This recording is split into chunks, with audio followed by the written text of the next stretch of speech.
Today's video, we are going to... The next book I have is... Ooh. Hello. This teaches you the essential plot points / beats, and my book needs the beats. So at the core of this story, it's that...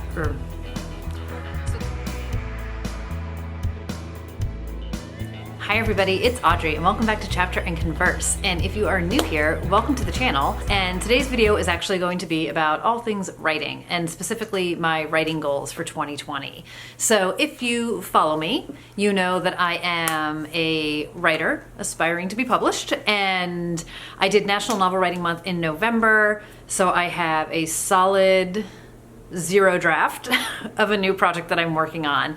And thinking about 2020, thinking about writing goals, I have already committed to a few things which I'm hoping are what's going to help keep me on track, and then I have some aspirations for what I'm going to do in 2020. I put out a reading goals video, which if you haven't seen that, I will include it for you down below. And in the same vein of that video, I wanted to set out some goals for this year that were attainable, but pushing myself, but holding myself accountable in a lot of ways, and really focus in on finishing projects and holding tight to dreams and goals and passions of mine.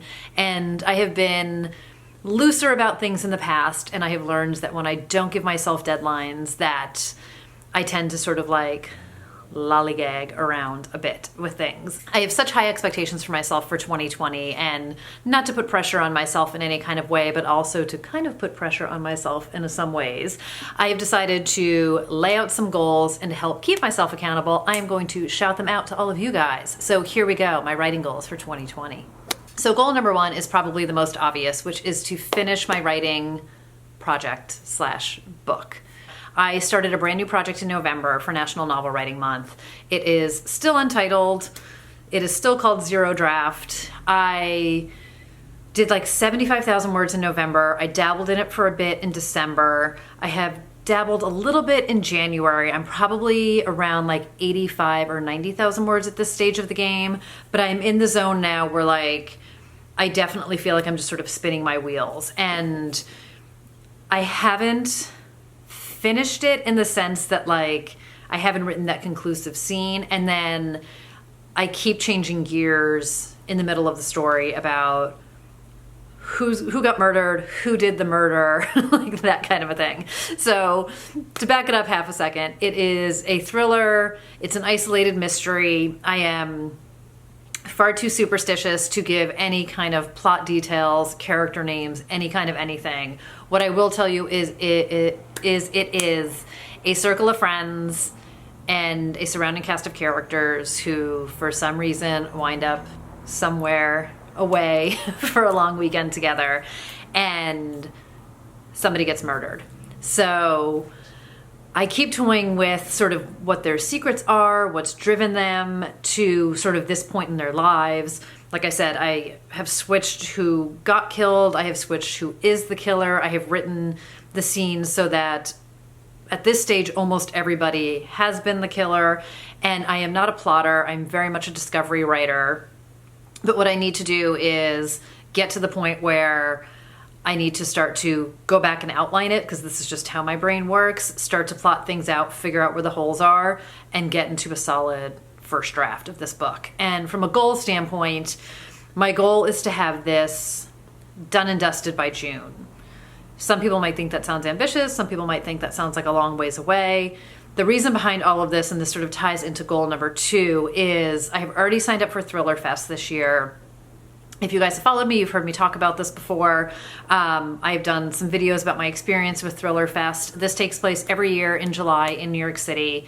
It is a multi-day conference. You can sort of participate in multiple parts of it. So they have a craft fest. They have a section that's actually called ThrillerFest, even though overarching is all ThrillerFest. It's expanded a lot over the years. They have something called Pitch Fest, where you can pay to pitch your book to agents. Last year, they did something new called Consult Fest, which I didn't do, but I've signed up for it this year. And what this is you get 15 minutes with It's either an agent or an editor, so it's still TBD. So agents and editors participate in this. And you get to submit either your query letter for their review or the first 2 pages of your book for their review. And you get live in-person feedback on your writing. And you submit it to them in advance so they get to see it. So it's not like they're reading it like right in front of you. So you get like solid, constructive, thoughtful feedback on your work. And in order to make the most of this, because this is something I have paid for already, I need to have a solid book or query letter in place. And obviously they're not going to read the whole book then and there, but I need to know what direction I'm going in, and I need to be able to answer questions, and I need to be able to concisely put together a summary of what my story is about. So that is the eyes on the prize there. So I'm already participating in ThrillerFest. I need to be on point for ConsultFest. I volunteered last year for the first time, which was one of the most rewarding things I have ever done, not only from what I consider a moderately cool factor of being able to be literally behind the scenes of some things. It was so fun to be able to give back, to be a part of a conference. It is the kindest group of people. I've done a lot of conferences in my day, and it just was so fun to sort of be an integral part of it in that sense. And I'm excited to do that again this year. So making the most of ThrillerFest is one of my goals. I am such a hardcore introvert. I have such a hard time at conferences, talking to people, saying hello to people, starting up conversations with people. I didn't participate in the cocktail hour last year because I just was too nervous to do it, which I know is so silly because, again, it's the kindest group of people, and part of what intimidates me is so many of my heroes are there. So again, if you guys have followed me, you know I connected with a whole lot of different writers just through a casual hello, how are you type of a thing. So we'll see if I can sort of like woman up this year and be a little bit more social about things. But I'm going to try and push myself a little bit outside the zone and see if I can do that. But goals 1 and 2 are a little bit sort of driven one by the other, but basically finish the manuscript, have a solid book in place to be able to talk about and present during ConsultFest in July. My third goal is to participate in National Novel Writing Month again in November. And they do things kind of throughout the year, and actually there's a lot on their website now, and I'll link their website down below if you guys are curious about it. It's just a wonderful nonprofit organization. There's so many tools and resources on their website. Pep talks, things to help keep you going, advice. It's such a rewarding experience. I have done it many, many times. I want to say 8 times. And it was so great. I just focused like a crazy person this year. It was exhausting and it was rough, and you definitely give up a lot to be able to do it. But I love it. I love the experience. I feel really good about the project that came out of it this year. It's such a crazy experience, but there's just a huge network of people. It is everything you make it out to be. You can just sit and do everything on your own. You don't have to connect with other people. You can connect with a whole network of people. But I definitely want to do it again this year. I would like to start a new project again this year. I have no idea what that would be, but it's only January, so I have plenty of time to figure it out. But I would also like to leverage the tools that they have on their website in the interim. Sort of hand in hand with my writing goals are reading my books on craft. And I have an obscene number of books about writing that I haven't read, and I collect them almost as horribly as I collect these books. From a percentage standpoint, I would say my percentage of unread books on craft is so much worse than this, even though the numbers are lower. But I want to commit to reading a lot of these books, not at all because I'm like, oh, I must read these books just to get my numbers down, but because I need to learn how to write a better story. So the ones that are sort of top of my list that I want to read this year for sure are Save the Cat Writes a Novel by Jessica Brody. The original Save the Cat books were written by Blake Snyder, and it was about screenplays. And she has adapted this into novel writing.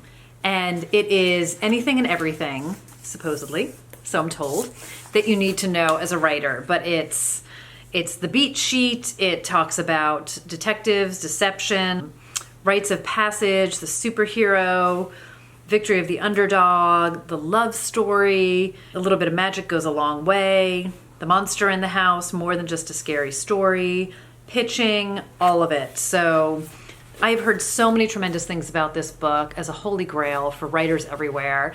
And let's be honest, I need a little holy grail in my life when it comes to my story. So I'm very excited for this. I bought this January of 2019. I took this to California with me over the summer when I went. The bookmark is on page 6. That's embarrassing. So I need to read this. All sorts of authors swear by it, and I want to be one of them. So looking forward to tons of inspiration, tips, tricks, all sorts of good stuff. The next book I have is How to Write a Page Turner by Jordan Rosenfeld. And it says, to craft a story your readers can't put down. Who the heck doesn't want to do that? I'm writing thrillers. Of course I want to write a story that the readers can't put down. So this is infusing your fiction with the powerful tug of tension. So this is part of a writersdigest.com book series. I have been to their conferences a bunch of times. There's so many good books that have come out of Writer's Digest. And I really need to, I think, work on being more succinct. I talked about this in a different video when I was actually talking about a book I was reading. And I was reading the writing advice about getting into your scene as late as possible and leaving as early as possible. And it keeps the reader wondering what's going on. It sort of keeps things on edge, it keeps things moving. I think I tend to linger way too long in a scene. I think I need to like ratchet up the tension and the movement. I need to get the quick short chapters. Like I just need to get on with it. And I feel like so much of my discovery writing is I need to understand the big picture, and I tend to write my way into the scene. And I need to be better about cutting things out so that I'm keeping it at a clip. And another one of my fatal flaws is like, I feel the need to like explain how people got from point A to point B. So if we finish dinner, we need to like wash the dishes and take a shower and go to bed and get out of bed and go out the door and get in the car and get to the coffee shop and then get to work. Whereas most people would probably have us like finish dinner if something happens at that scene, and then maybe we're halfway through the day tomorrow still lingering about something that happened and cut out all that crap in between. So I tend to write my way through it all, and I don't tend to be great at editing. So I really feel like this kind of book is going to help me, because editing is definitely an area that I am desperately in need of some help in.